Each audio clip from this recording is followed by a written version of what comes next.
గ్రామంలో నెలకొన్న భూముల సమస్యలను పరిష్కారానికే రాష్ట్ర ప్రభుత్వం రెవెన్యూ సదస్సులను నిర్వహిస్తూ ప్రజలకు మంచి చేసేందుకే సీఎం చంద్రబాబు నాయుడు ప్రాధాన్యత ఇస్తున్నారని మార్కాపురం ఎమ్మెల్యే కందుల నారాయణ రెడ్డి పేర్కొన్నారు. ప్రకాశం జిల్లా తర్లుపాడు మండలం సీతానాగులవారం గ్రామంలో మండల తహసీల్దార్ యు విజయభాస్కర్ ఆధ్వర్యంలో రెవెన్యూ సదస్సు కార్యక్రమం నిర్వహించారు. కార్యక్రమానికి ముఖ్య అతిథిగా హాజరైన మార్కాపురం శాసనసభ్యులు కందుల నారాయణ రెడ్డి రెవెన్యూ అధికారులు పుష్పగుచ్చాలు అందించి సాదర స్వాగతం పలికారు. సోమవారం జరిగిన రెవెన్యూ సదస్సులో కూటమి నాయకులు అధికార యంత్రాంగంతో కలిసి ఎమ్మెల్యే కందుల నారాయణ రెడ్డి పాల్గొన్నారు. ఈ సందర్భంగా గ్రామంలోని రైతుల మరియు ప్రజల నుండి స్వీకరించిన భూ సమస్యల అర్జీలను ఎమ్మెల్యే కందుల నారాయణ రెడ్డి పరిశీలించారు. కార్యక్రమంలో భాగంగా నిర్వహించిన సభలో మార్కాపురం ఎమ్మెల్యే కందుల నారాయణ రెడ్డి మాట్లాడుతూ వైసీపీ పరిపాలనలో ప్రజలు ఎన్నో ఇబ్బందులు పడ్డారని తెలిపారు.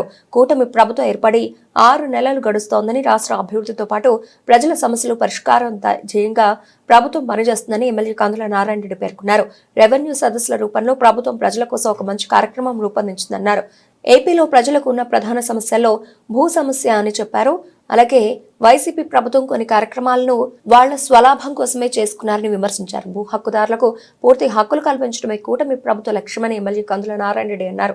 ఈ కార్యక్రమంలో దేవాదాయ శాఖ అధికారి ఈదుల చెన్నకేశవరెడ్డి, మాజీ ఎంపీటీసీ పుచ్చనూతల గోపీనాథ్ చౌదరి, మండల surveyor Suresh, VRO Adinarayana, revenue సిబ్బంది, సచివాలయ సిబ్బంది, టీడీపీ నాయకులు, గ్రామస్తులు, రైతులు పాల్గొన్నారు.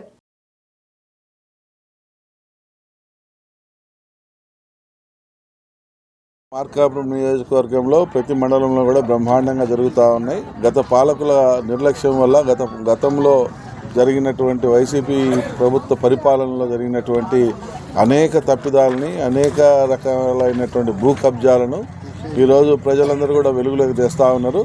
వీటన్నిటిని కూడా రేపు రెవెన్యూ సదస్సులు పూర్తయిన వెంటనే క్షుణ్ణంగా పరిశీలన చేసి ఏవేవి రెవెన్యూ పరంగా చేసేయచ్చు, ఇమ్మీడియట్గా చేసేయండి, అలాగే ల్యాండ్ గ్రాబింగ్ పాల్పడినటువంటి కేసులు ఏంటి, అంటే ఎవరెవరు దేవుడు మాన్యాలు కబ్జా చేశారు, ఇటువంటి అన్నీ కూడా ఒక లిస్ట్ అవుట్ చేసుకొని ప్రతి ఒక్క అర్జీ మీద చర్యలు తీసుకోవడం జరుగుతుంది.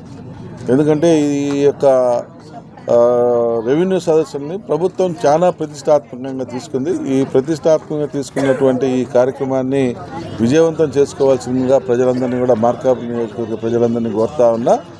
అలాగే ఎవడైతే రెవెన్యూ ల్యాండ్ గ్రాబింగ్కి పాల్పడ్డారో, ప్రజల యొక్క ఆస్తుల్ని ల్యాండ్ గ్రాబింగ్కి పాల్పడ్డారో అటువంటి వాళ్ళందరూ కూడా ఊచలు లెక్క పెట్టేదానికి సిద్ధంగా ఉండమని చెప్పి, ఏదైతే మా ప్రభుత్వం తీసుకొచ్చిన కొత్త చట్టం వల్ల చేసినటువంటి దుర్మార్గమైన పనులకు దుర్మార్గుడికి తప్పకుండా శిక్ష పడేటువంటి కార్యక్రమం తీసుకుంటామని మేము ఈ సందర్భంగా మార్కాపురం నియోజకవర్గ ప్రజలకు హామీ ఇస్తూ ఉన్నాం. ధైర్యంగా ఉండండి, ఈ సదస్సులను మీరు సద్వినియోగపరచుకోండి. మీ యొక్క పొలాలకు సంబంధించినటువంటి సమస్యలన్నింటినీ కూడా అధికారుల దృష్టికి తీసుకొని వస్తే తప్పకుండా అవి ఆన్లైన్లో నమోదు చేసుకొని మీ సమస్యకు పరిష్కారం అయ్యే విధంగా చర్యలు తీసుకుంటామని మాటిస్తా ఉన్నాం. Thank you.